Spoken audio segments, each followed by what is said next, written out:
In this video, I'm going to share with you my favorite set and forget trading strategy for the Nasdaq. If you are a nervous Nasdaq trader, you are someone who second guesses your entry, your stop loss, your take profit, or you over manage the trade when it's open, then this video is for you because this strategy is great. As the name suggests, you set and forget about it. So you only get one of these trade setups coming up every couple of weeks. And the great thing about that is that really helps with the set and forget, because you literally forget about it until you look in your profit and loss and realize that it's either hit take profit or stop loss. The strategy rules are also really straightforward. So there is only one place where the entry can be. There is only one stop loss and one take profit, and there's a risk to reward ratio of 1:4. So if you're excited to learn, hit the thumbs up button before we get started. And if you want to see more content like this, make sure to subscribe to Thinkmarkets now as well. So this strategy is very specific to the Nasdaq. I have used it before on the US 30 and it kind of works, but not as well. So what I will say to you is that if you like this strategy, but you're not trading the Nasdaq, make sure to test this out on a simulator or a demo account with virtual money before testing it out on a live account, because it does work differently on different markets. So this one is very specific to how the Nasdaq reacts at an all-time high.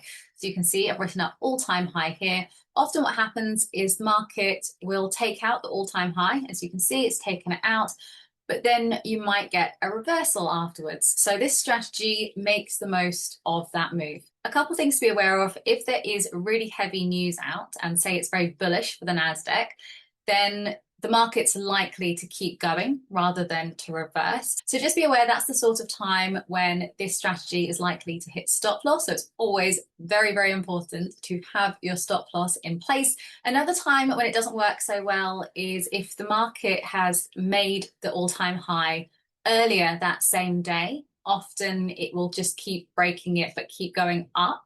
So this strategy actually works better when the all-time high was set a day or two ago. So if the all-time high has been hit, I will usually wait a day or two before setting the order just to make sure. And another thing to be aware of is that this one works really well for me on the Nasdaq at the moment, because this is how the market is currently responding to all-time highs. But markets do change over time, particularly over a few years when the value of the Nasdaq is likely to change, and therefore the volatility might change. So if you ever notice that this strategy isn't working well and you're not getting the same results that you used to, it's possible that that's because the market is adjusting, and you may want to start looking at whether the stop loss is right, the take profit's right for the current market value, or if the market's just responding differently to all-time highs. This strategy uses a risk to reward ratio of 1:4, so I'm taking on a 20-point risk, 20-point stop loss, and the potential reward is 80 points. You can sometimes get a little bit more, but I like to play it safe with this one. The stop loss will get hit around 50% of the time, so this is just quite a nice risk to reward ratio. It works out, meaning that when you look at your profit and loss, your stop losses are going to be small and your take profits are going to be 4 times bigger. The danger, obviously, of having the take profit too big is that it will get to 80 points sometimes and then reverse, which means you'll end up getting your stop loss hit when you could have taken profits. Sometimes it's better to err on the side of caution rather than being too greedy. So let's go to the day chart first of all, and I'm going to show you how I draw this on. So the first thing you want to do is identify the all-time high on the day chart. So that's usually pretty straightforward to see. You just see where the all-time high is. So I'm just going to quickly get rid of this to show you how I do it. So I'm just going to delete that, and then on Thinkmarkets, I use the horizontal line tool. I just find the all-time high, I double click, I call it all-time high. Now all I have to do is see what price the all-time high is, wait a day or two, as I said, to make sure that it's not constantly breaking it that same day. I'm just going to switch to the 5-minute chart so I can see it nice and clearly. So the all-time high becomes my entry. I then add on 20 points, and that's my stop loss.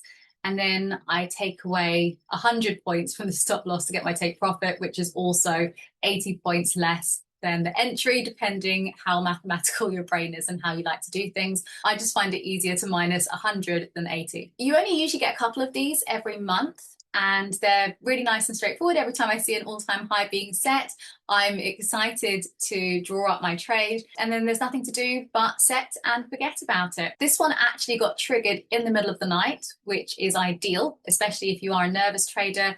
or you are prone to managing your trades, it means that there's absolutely nothing for you to do and you just let the market take over. So now you understand the rules of my favorite set and forget strategy for the Nasdaq. Remember that this one is very specific to the Nasdaq. So if you ever want to test it out with a different market, make sure to go on a simulator first. The Traders Gym at Thinkmarkets is excellent. You can test out any theories or strategies that you have using virtual money before going live. If you found this video helpful, make sure to give it a little thumbs up. And if you want to see more strategies like this, then make sure to leave us a comment below.